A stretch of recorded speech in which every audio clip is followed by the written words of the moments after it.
Dans cette vidéo, nous allons analyser comment les États-Unis, sur la base d'un amalgame, ont pu entraîner la communauté internationale dans une seconde guerre en Afghanistan en octobre 2001. Cette guerre sera éclair et ne durera qu'un mois. Mais cela entraînera une véritable déstabilisation de l'Afghanistan et obligera les États-Unis à conserver les troupes militaires encore aujourd'hui en 2018.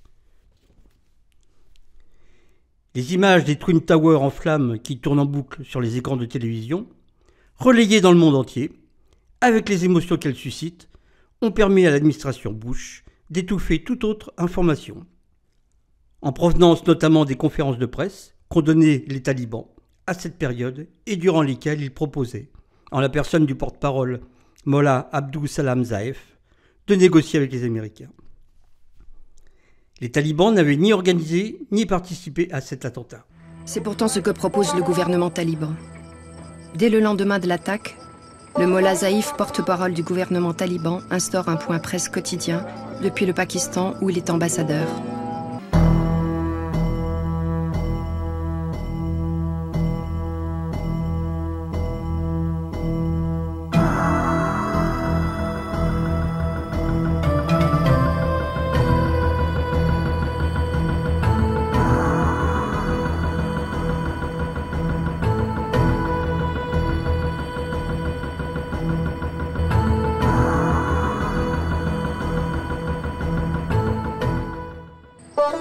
Ces images des conférences de presse filmées par les correspondants des grands médias arrivent rarement jusqu'aux écrans de télévision occidentales.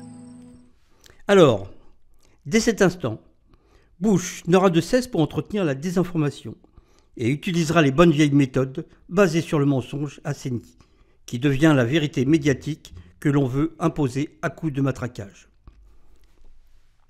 Les talibans avaient hébergé Al-Qaïda, ils étaient alors eux aussi des terroristes.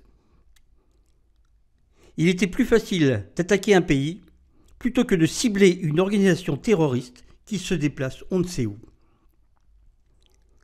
Il fallait donner des gages à l'opinion publique américaine qui attendait des résultats qu'on leur avait promis, à coup de déclarations de guerre de civilisation au nom d'un Dieu occidental et chrétien. C'est donc sur la base de ce mensonge et de cet amalgame que l'administration américaine entraînera la coalition internationale dans la guerre contre les talibans, alors qu'Al-Qaïda avait quitté l'Afghanistan et s'était réfugié dans la région Pashtun du Pakistan. Et alors que les talibans étaient prêts à négocier, Bush déclarera dans un discours s'adressant aux pays de la future coalition « Soit vous êtes avec nous, soit vous êtes contre nous ». Le moteur de la guerre est en place. Les États-Unis préviennent. Leur cause doit être celle de tous. Every nation in every region now has a decision to make. Either you are with us or you are with the terrorists. Et cette déclaration s'adressait principalement au président du Pakistan, qui d'une part héberge Ben Laden et d'autre part est pris en tenaille entre la pression de la rue qui manifeste contre le grand Satan américain et la pression exercée par les États-Unis. J'ai envoyé tellement de lettres aux États-Unis, à l'Assemblée, au Congrès, même au gouvernement Bush. Je leur disais que les Afghans ne voulaient pas se battre, qu'il fallait trouver une alternative et que nous étions prêts à négocier. Des émissaires américains sont envoyés dans les montagnes afin d'y rencontrer les seigneurs de guerre et d'organiser la guerre contre les talibans. En l'espace d'un mois, les préparatifs de la guerre sont terminés. Les seigneurs de guerre sont réarmés et le 7 octobre 2001, l'intervention en Afghanistan est enclenchée. Alors des moyens énormes en armes et financiers sont apportés aux seigneurs de guerre, qui leur permettront de reconquérir leur pouvoir perdu. Les Moudjahidines appuieront les raids aériens de l'aviation de la coalition internationale.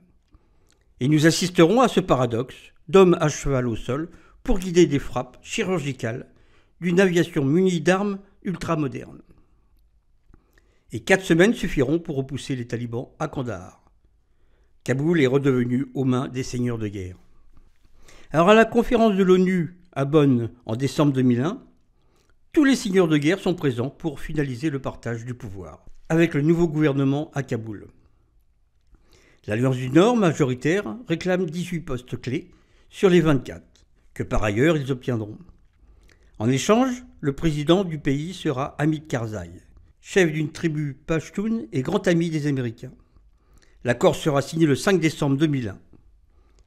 Rappelez-vous, Hamid Karzai, conseiller du local, c'est l'entreprise pressentie en 1997 et désignée en début 2001 pour réaliser le fameux pipeline, juste après l'élection de Bush à la présidence des États-Unis. Cependant, la guerre continue, car il faut chasser les talibans, qui résistent à Kandahar. Les talibans sont encerclés.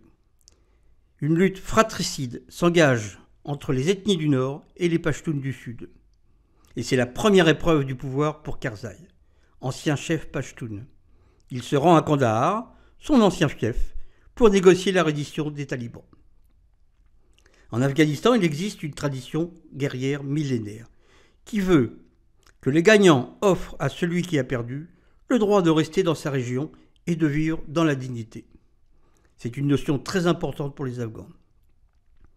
Le mollah Abdul Salam Zaev, le porte-parole des talibans, annonce l'accord conclu entre les talibans et Karzai. Or, dans les rangs des services secrets américains, existent de fortes divergences. Et comment, aux yeux de l'opinion publique, Bush pouvait-il négocier la paix avec des personnes qu'il avait fait passer pour des terroristes? Un peuple avec des pratiques archaïques qui foulait aux pieds les droits de la femme. Et surtout, il restait dans les tiroirs le projet du pipeline qui passait par la région Pashtun, dont nous avons parlé dans la vidéo précédente. Et c'est ainsi que Donald Rumsfeld, secrétaire d'État à la Défense, l'homme de l'amalgame et de la guerre totale, imposa à Hamid Karzai d'annuler l'accord qu'il venait de signer avec les talibans. Sans combattre, le 7 décembre, les talibans acceptent leur défaite et partent se réfugier dans la clandestinité au Pakistan. Ils donnent l'illusion de leur disparition définitive. Nous le verrons plus tard qu'il n'en sera rien. Une partie des talibans, toutefois, sera capturée et enfermée dans les nouvelles prisons. Guantanamo, Bagram. Le mollah Zaev sera capturé et enfermé à Guantanamo en février 2002. Il y restera 5 ans. Alors, en refusant toute négociation, les Américains se sont engagés dans une guerre qui déstabilisera ce pays, encore aujourd'hui en 2018, alors qu'ils annoncent une ère nouvelle de paix et de prospérité pour l'Afghanistan. Lakhdar Brahimi, haut représentant des Nations Unies entre 2001 et 2004, déclare « C'est une faute originelle. Si nous nous étions posé la question de la négociation avec les talibans à ce moment, la réponse aurait sûrement été que ces gens sont d'ici, qu'ils représentent quelque chose, qu'il faut leur parler, et que peut-être ils auront pu faire partie de la réconciliation nationale. »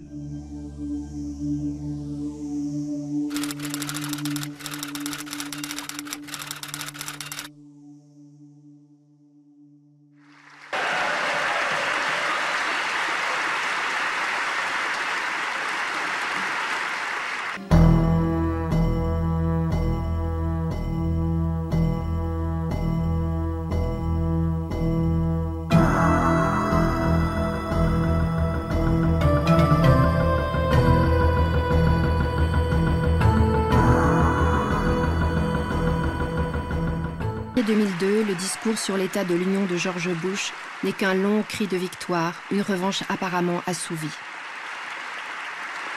À défaut d'une victoire sur Al-Qaïda, il célèbre une victoire sur les talibans. Faute d'un pays réconcilié, il invente l'Afghanistan libéré.